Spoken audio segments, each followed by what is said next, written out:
Hey everybody, it's Morgan. Welcome back to another weekly Shlog. This one's probably going to be pretty short because we only have 2 days before the 4th of July. And we're going to take the rest of the week off after that. So, yeah, it's Tuesday. It is a beautiful day outside, and we are ready to start this weekly Shlog or shop vlog. If you're new here, consider sticking around through this whole video. It's a lot of fun. We show you what happens in a normal week at a little motorcycle shop in Western Colorado. We do tips and tricks. We show you how to diagnose things. We're going to show you how to put a fan on this thing after we wash it. All kinds of cool stuff. So if that sounds like fun, stick with us. Here we go.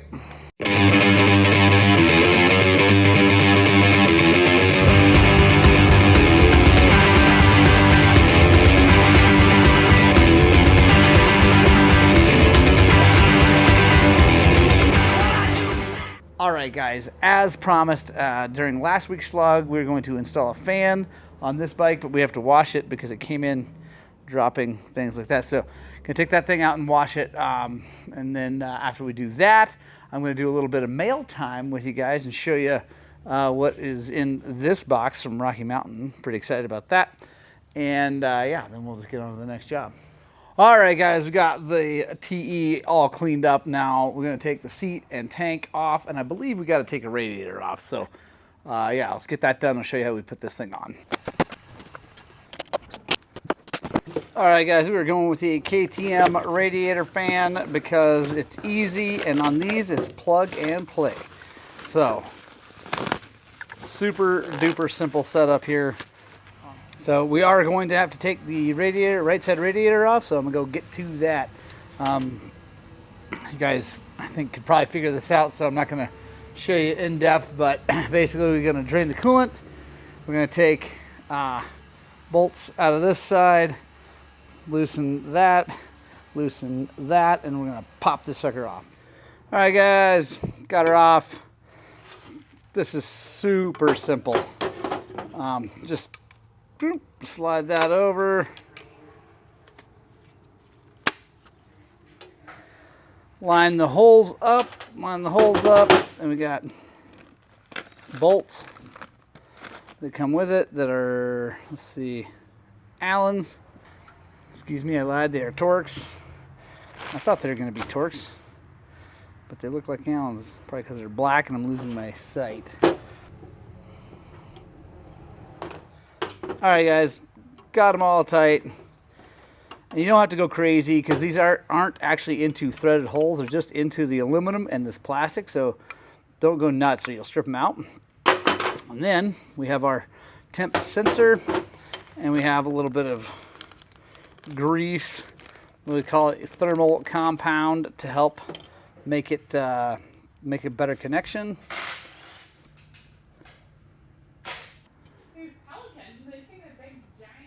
All right, I just take a light hammer.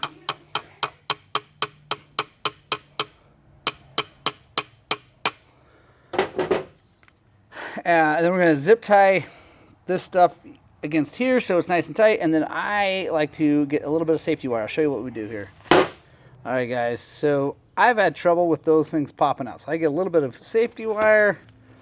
We're going to go through.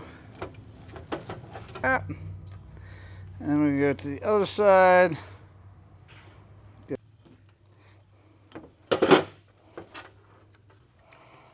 There we go. Now we're going to get our pliers, pull all this stuff tight, and just go easy on it, guys. Don't go nuts because you can tear stuff up if you're not careful here.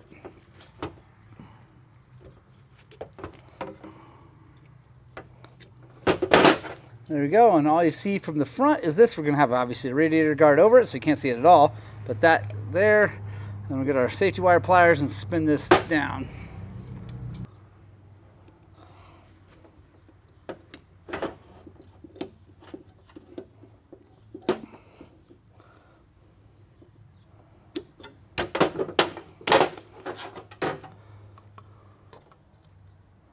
There we go.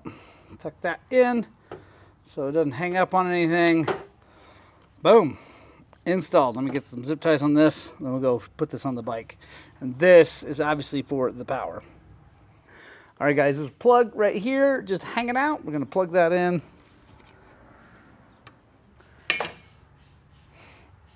All right, guys, got her all hooked up, saying 70 degrees, it sounds about right. Let me get my little torch and we're just gonna heat that thing up and see if this thing will come on. The thing is though, I think the bike might need to be running. So I'm gonna get the tank on. All right, guys, we are warming her up, making sure everything works. Got our little temp gauge there.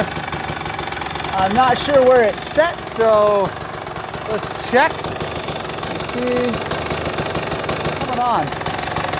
Okay, guys, something's going on. This is definitely interesting.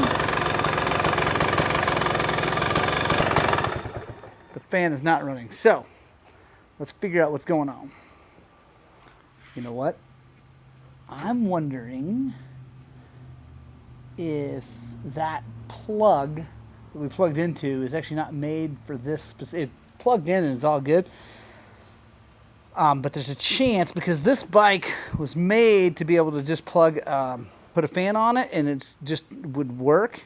But this gentleman wanted an adjustable one because the problem with the one that's set on the bike is that you can't change the temperature. And he likes to have the temperature higher than normal so it doesn't kill the battery.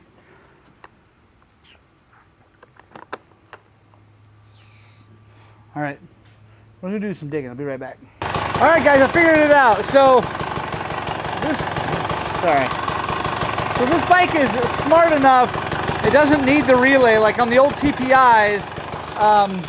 It needed a relay for it to work. On these, it doesn't. It's got this thing here, and it's red right now because it's not on. It was working though, so. When we rev this up, hang on.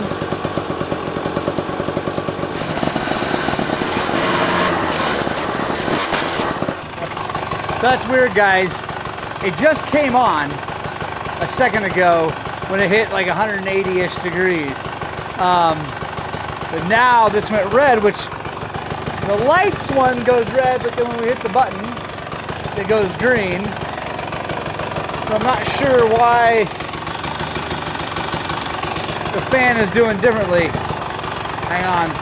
All right, guys. Well, it turns out that if I turn the bike off and start it back up, the fan comes back on and then it goes back off. I think that this fan from Trail Tech is pulling too much power. This connection from here to here was not exactly right. It looked really close and it fit together, but this has got a point. This is rounded. Anyway, I have this fan from Extreme Parts, which is actually made to fit these bikes too. So what we're going to do is we're going to swap this into this chassis and delete all the rest of it. It might be able to still leave this temp sensor, so at least you can see how warm it is. But we're going to have to put the fan, trade the fan out and put it in here. So it turns out it's funny because I actually got the part number for this from OEM KTM for this bike and didn't work. And no, it's not because it's a Husqvarna. It's so I got it for a W24, should be the same. But anyway, yeah, let's take this thing off and swap it out. All right, guys, we got the Extreme Parts fan swapped out on there. Couldn't run the thermostat gauge just to show anything. It doesn't matter because you can't change it anyway. It's kind of weird that the system won't allow for you to run that fan. So like when the computer tells the fan to turn on, then you could wait maybe a little bit longer and have it be like 200 degrees instead of 180 or whatever it's set at. So that's odd that it won't do that, but it won't. So warming it up, we're gonna check, make sure it's gonna work this time, and I'll be right back. All right, guys, fan's on. I can feel it, trust me. Got the light on the fan, staying green. Super happy. So we learned something today. You cannot run that other style fan, which is funny because I'm pretty sure that was the part number I got off of a 24 XCW, which is the same as this as far as electronics and engine and all that. But But Extreme Parts makes a fan that works perfect on it. So, and it fit right in the chassis for the other one. So, super happy about that. And now we can finish this bike up, which just did an air filter, an oil change, and now I'm gonna button it all back up and get this back to the customer. All right, guys, next on the lift is this 2023 Beta 300RR Race Edition. It's not run that good for the guy. This is a good friend Chad who works down there, runs the Humphrey RV just down the street. And it runs pretty good down here, but not great up high. So I believe it's just a jetting situation. I really hope it's just a jetting situation.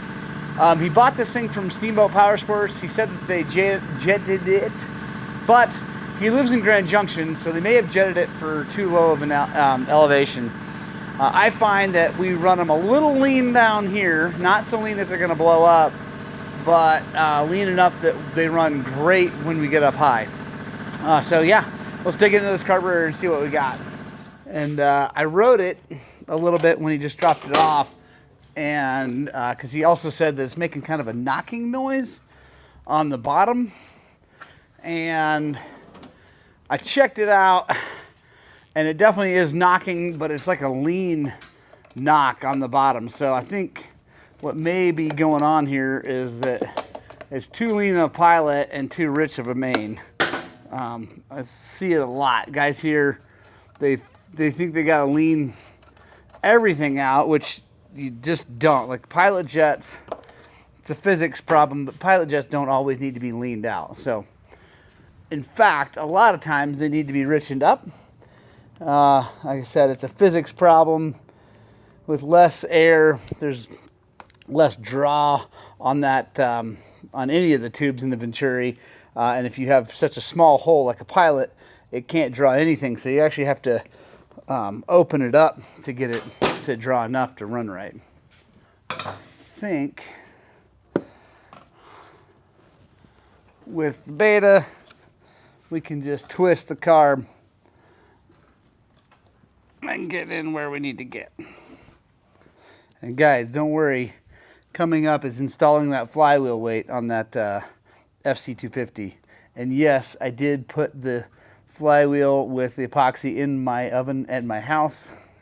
My wife did not freak out. Well, she started to freak out, but then I promised her that it wouldn't smell, and it didn't. So we're good. I got lucky. So I know that from my experience with my bike now with a single plug head and all the guys that have 23s and 22s, we were running a 158 or a 155. Wow. This is a 152. Maybe it's just way too lean. And when you get up high, like I said, it can't draw. That might be the case. Let's try going up. All right. We're going to go with a 158. It had a 152, which, like I said, I believe is just too lean. That's a 38, which it's okay, but I like a 40 in these. All right, now guys, I'm going to go ahead and take the tank off to check the needle position and also pull the spark plug and just see how it's running, see what the plug looks like. Because I keep running into folks and talking to folks that have had problems, electrical problems with Betas and like dropping spark because there's not enough electricity. And anyway, I want to see what this plug looks like, because if it's black, that doesn't make any sense for what this thing was jetted. All right, guys, check it out. It's definitely looking kind of fouled. I'm wondering if that's what his loss of power was. Like I said, the jetting is funky. It was too lean, I think, on both counts. So it could be that it's just been in there for a long time and just needs to be replaced, and he's been putting around. Although I ride with Chad, and he rides fast, like he's on the gas, so he's not just cruising around. So gonna get a new spark plug in this thing. It's interesting. GR7CI8. I don't even know what that is. GR7CI8. It's got a solid cap on it, but that, I don't know. It's an interesting plug. We're going to put a BR7EIX in it and probably take it for a spin. You know what? Before I screw this down in there, let's do a compression test on this thing. All right, guys, hold her wide open, hit the button.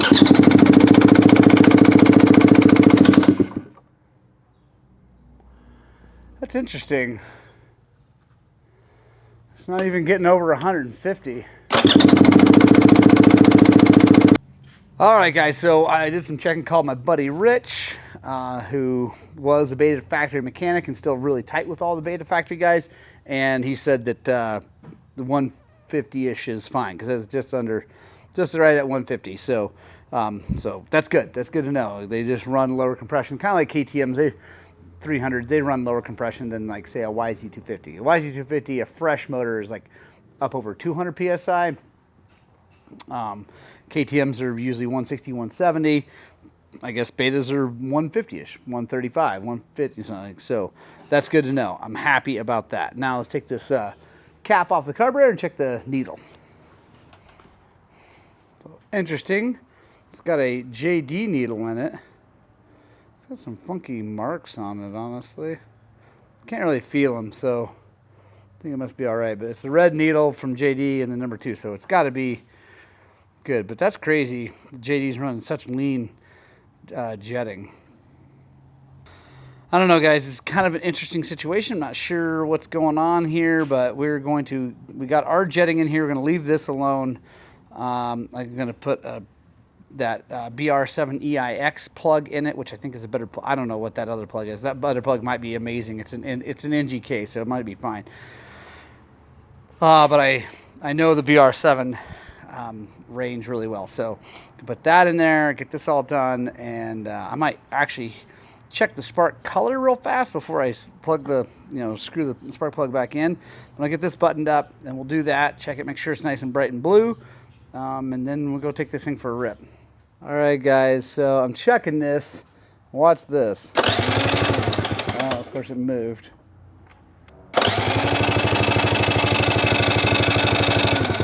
That does not look like very strong spark to me at all. Kind of sparks bright once, and then it keeps sparking, but it's just not that bright. So do some checking on a couple things. I mean, the first thing I'm looking at here is the coil. That's well connected. There's no problem there. The ground is tight on the coil. I will probably pull this off and make sure that we got through the paint well there, but since it just did it on a ride, like it was running and he hit a certain elevation, and I guess it ran okay on the way back down, but that would be the case if the spark is weak. If there's more compression, more air, whatever, it might run okay, but when you get down lower, but yeah, I'm thinking we got a problem with the spark. So let's go a little bit further. All right, guys, I took the Beta down to the owner. He's just down the road at Humphrey RV, and he rode it, and he says it feels way, way better already. So I think we're just going to run it. I don't have the spec for the stator, but he's got a trip this weekend, not far, just to go ride, and he's just going to take that bike and his other bike just in case, and let me know how it goes, because I'm hoping, fingers crossed, it was just the really terrible jetting that made it do its thing. But you never know. With the plug being black like that and stuff, like it definitely could be a spark thing. So anyway, now on to the FC250 that we're going to install the weighted flywheel on now. Like I said, I did put this in my oven at home. It did not smell, so it is fine. No issues there. And now I'm going to take the holder stuff off of it, and then we have to do some work to the case cover, I believe, for this thing to work. So let me grab the instructions. I'll show you what we're going to do. All right, guys, so first of all, we're going to put the rotor, I'm going to clean it up like I said, then I'm going to put the rotor back onto the bike. And then we're going to modify the ignition cover. You can see, like I said, I'll show you how we're going to do it, but you can see kind of what we're looking at. It looks like this looks like this little piece isn't going to fit anymore. Like the weight's going to want to hit that, so we're going to cut that sucker out of there. But let's get the flywheel on there and bolt it up first. All right, guys, so this thing has this sprag clutch so that it only grabs the motor spinning one way. And anyway, it's so, well, here, I'll show you. So that right there is called a sprag clutch, and it is so that when you hit the starter, it turns all this stuff and it spins this. It only grabs the engine and spins it one way when that turns, and then it lets go of this, so it's not constantly spinning the starter. So because of that, you've got to be kind of careful as you install this thing. So you see they got a Woodruff key slot here, Woodruff keys there. So what we're gonna do is I'm gonna try to do this one-handed. So we're gonna go on. So the Woodruff key is lined up, but now it won't go on because the sprag clutch is not, it needs to let go a little bit. So sometimes you gotta take that off so you're not trying to spin against the starter. There we go. And you spin that as you're trying to, nice. By doing that, by moving this, it kind of allows that sprag to kind of release. I think we're good. I'm gonna get a flashlight and look down inside there and make sure that that Woodruff key is where it's supposed to be, but I think it is. Woodruff key is good.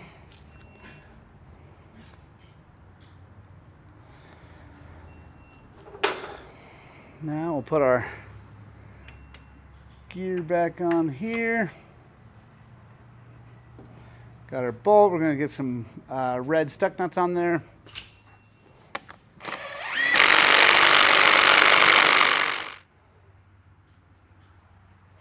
All right, now to modifying this. I think it's going to be easier. I'm just going to take the stator and pickup coil out of it and bring it over to the bench. All right, guys, so it looks like this is the piece we've got to cut. And they've got, let's see, cut or grind the fin inside the cover to remove a piece of aluminum machine. Right. So it shows 7 by 14 if we hold it like this.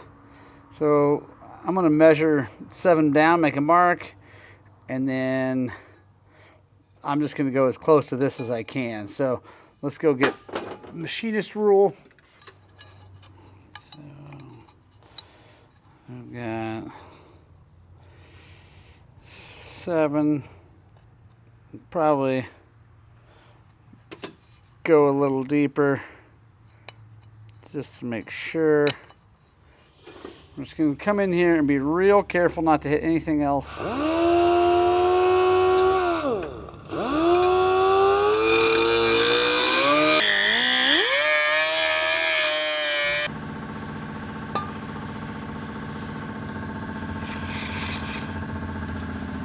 And actually, I need to put more brake cleaner in there, but I'm going to take it over to the parts washer and clean it. Alright guys, we got it cleaned up. You want to get all those chips out, and there's a real important thing right here. See that jet right there? That's an oil jet, and you need that to be clean, and those little chips could be in there. So you want to blow through this hole to make sure that it's clean, and then we'll go backwards, forward. Alright, we're good. Now I'm going to reinstall the stator and pickup coil, and we'll put this thing back on. Alright guys, we got it all buttoned back up and ready to rock. Oil's back in it. Oh, and we're in gear because I put this back on.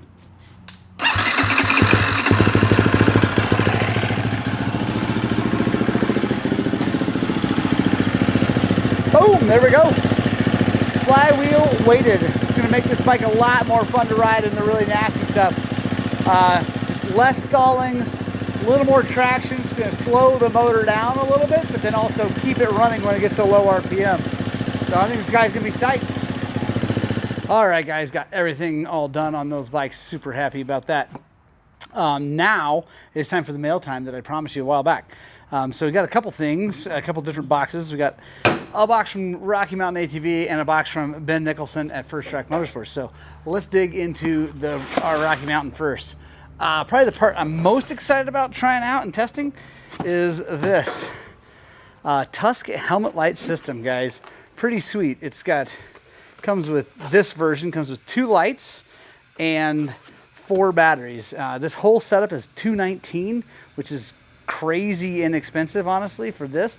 It's got lots of stickies to mount it to helmets because it's obviously a GoPro style mount. Looks like it's pretty adjustable, like as far as, you know, up and down and twisting. So yeah, it twists easily, and then obviously it's got a locking mechanism here to lock that down, and then you can, with the screw, you can go up and down with it. So pretty sweet. So 4 batteries. It's got 2 chargers. I'm actually going to go plug those things in right now because this is actually mainly a set for my kid Ewan, because Thomas and I both have really good helmet light setups, but he does not. So I got this for him so that he can check them out, and also I will be with him, check them out and see how well they do. But pretty sweet. They say that each battery is worth 4 hours worth of time, so that's a ton of light right there. Yeah, I'm excited about that, guys, so stay tuned. All right, next we've got a portable battery charger / jump start thing. So that's like, I think I showed you another one, just one of those real thin little jump packs. You can jump start a car with it. I use it for motorcycles here. So I got another one of those to take home for the home shop. Set of gasket scrapers. These I'm actually pretty excited about trying out because, as you know, I love my Wolf vest and I love the Molly straps on it for adding things to it. And this is a Molly inspired thing that comes with these hooks. So let's check these things out. So what you do is you line this up with the other Molly stuff, and then you go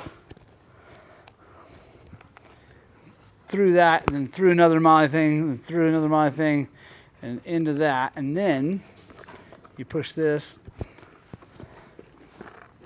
onto here, and then when you push that down, it locks it in. So now it can't come loose. Then you just take it like that and it comes off. That is pretty cool. So it's gonna have to go like that on the Wolf vest. So I'm not sure. I think actually this might work really good on the one that I have for filming, because the one I have set up for dirt biking, I have 2 Molly bags that like ride like this.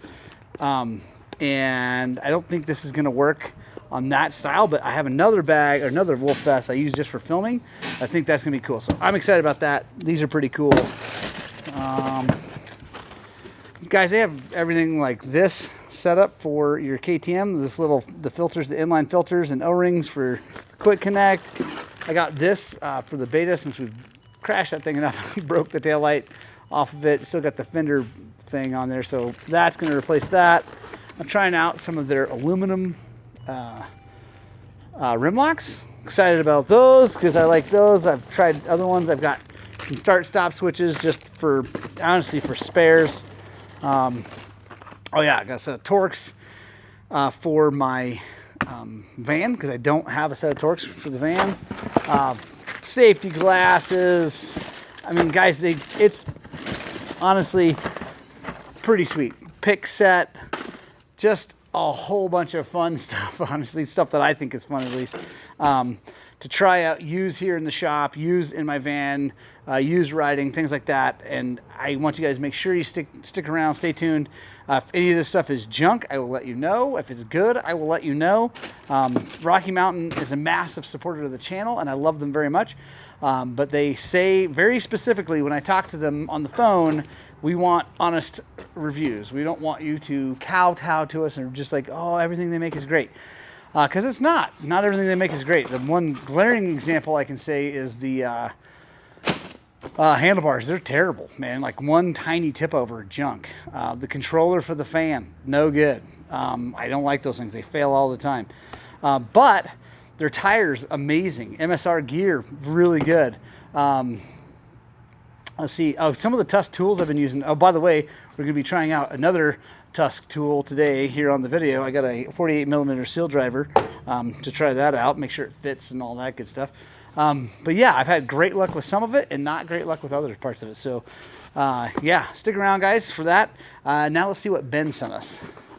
So as you guys know, if you've been with the channel long, Ben Nicholson is a buddy of mine up in Canada. He owns First Track Motorsports. He has provided us with a S3 head for the beta, lots of S3 stuff.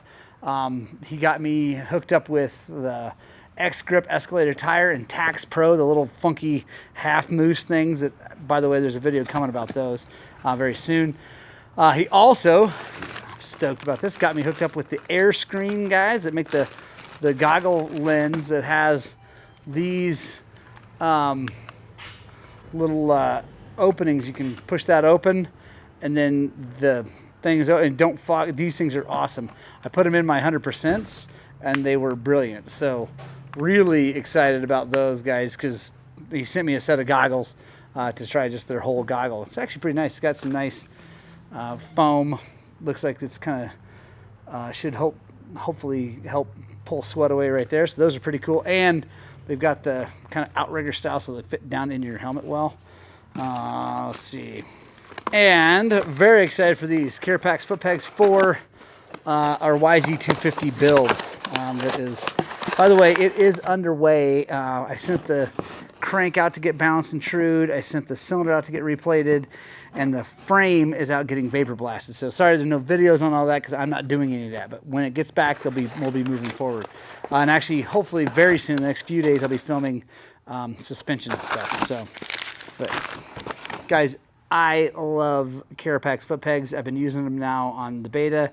My KTM, Zach's got them. My other kid, Thomas, has them on his YZ. I love them. They do wear boots out a little faster than a normal peg, but actually not as fast as you think because they keep your feet in place. So you don't actually wear down as fast as you think, but they do wear them out a little faster than normal. So, you know, these are not an inexpensive thing to buy because they do cost you this price and then also boot soles. But I love them. I don't care what they do. They're super strong. I've yet to really bend a set. So big thank you to Ben. Thank you so much. Guys, please consider using the links in the description, both for Rocky Mountain ATV, also for Ben Nicholson at firsttrackmoto.com/Highlands Cycles. All that stuff's in the description. They help me out. They help the sport out. They're amazing people. So if you want to, check them out. But as I always say, please shop local first. If you have a local shop that can get you cool stuff, talk to them first. That's how this world operates, man. It's too much online. I mean, here we are online, but yeah, take care of the local people first. If that doesn't work, use our link. It helps me. All right, guys, that's the end of the week, the end of the Shlog, and it is the night before the 4th of July. So I am out of here. I know it's a short Shlog. We had a great time. We got some stuff done, but it's time to take some time off, relax, and do some dirt biking. So I cannot wait. There's Barrett. Yeah, can't wait to get out there and do it. I hope you guys get out and do it, and we will see you on the next one.